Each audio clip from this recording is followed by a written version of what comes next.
Voilà, bonjour à tout le monde. On continue notre partage dans Romains chapitre 13 et on va continuer de partager le verset 12. Alors on a vu que Paul commençait à parler de ce verset en disant la nuit est avancée, ça veut dire que nous sommes dans des temps particuliers, des temps mauvais, et le jour approche. Et à combien plus forte raison si Paul disait ça il y a déjà presque 2000 ans, aujourd'hui le jour est la nuit est bien avancée et le jour est encore plus proche. Alors Paul continue au verset 12 en disant ceci, dépouillons-nous donc des œuvres des ténèbres et revêtons les armes de la lumière. Alors il y a deux verbes là dans la fin de ce verset qui sont intéressants, c'est le verbe se dépouiller.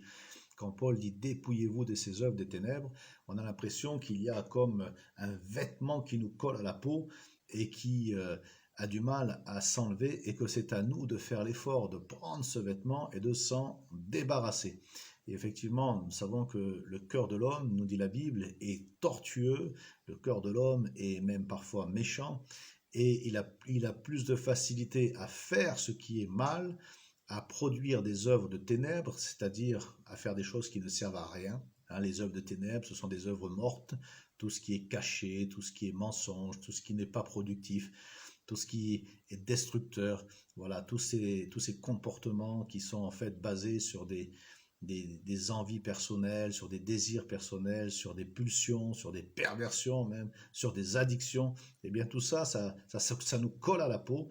Et l'apôtre Paul dit, dépouillez-vous de ces choses-là pour revêtir les armes de la lumière. Alors il y a un effort à faire. Il faut comprendre que si nous marchons avec le Seigneur Jésus, nous sommes appelés à marcher dans la lumière, à se débarrasser de toutes ces œuvres mortes, de tout ce qui sert à rien, pour maintenant marcher sur un chemin de lumière, un chemin de foi, un chemin d'amour, un chemin de paix, un chemin de réconciliation, un chemin de pardon, un chemin qui va produire de bonnes choses dans ma vie et dans la vie de celles et ceux qui partagent mon quotidien. Peut-être que dans le passé, j'ai été dans ces œuvres de ténèbres, dans ces œuvres mortes, mais aujourd'hui, eh bien, il faut changer de direction, il faut rattraper peut-être les erreurs que nous avons pu faire, et puis avancer, les yeux fixés sur Jésus, et maintenant se dire, Seigneur, je vais revêtir les armes de la lumière, je vais me revêtir de sentiments qui sont nobles, je vais me revêtir d'une noble vision, et je vais marcher avec toi, Seigneur, dans l'esprit,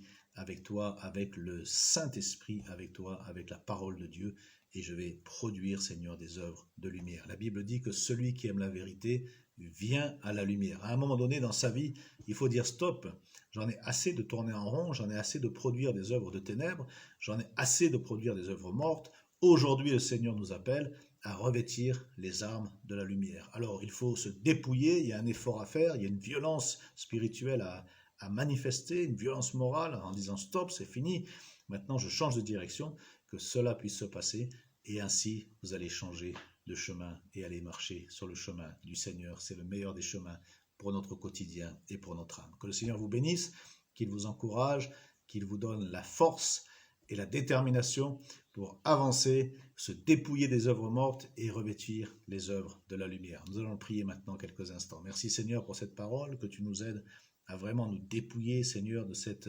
nature qui nous amène dans des œuvres mortes pour revêtir les armes de la lumière, Seigneur, les armes de la vérité, les armes, Seigneur, de l'amour, de la foi, de l'espérance, de la paix, du pardon, de la réconciliation, toutes ces choses qui sont nobles pour notre vie, Seigneur. Merci de bénir chaque personne, Seigneur, qui a écouté ce message et de lui donner, Seigneur, cette grâce. Je prie aussi pour Madagascar, je prie pour ce beau pays, je prie pour le peuple, Seigneur, pour cette terre, pour les autorités, que tu bénis cette nation, c'est ma prière, dans le nom de Jésus. Et nous disons ensemble, Amen. Passez une merveilleuse journée, à bientôt.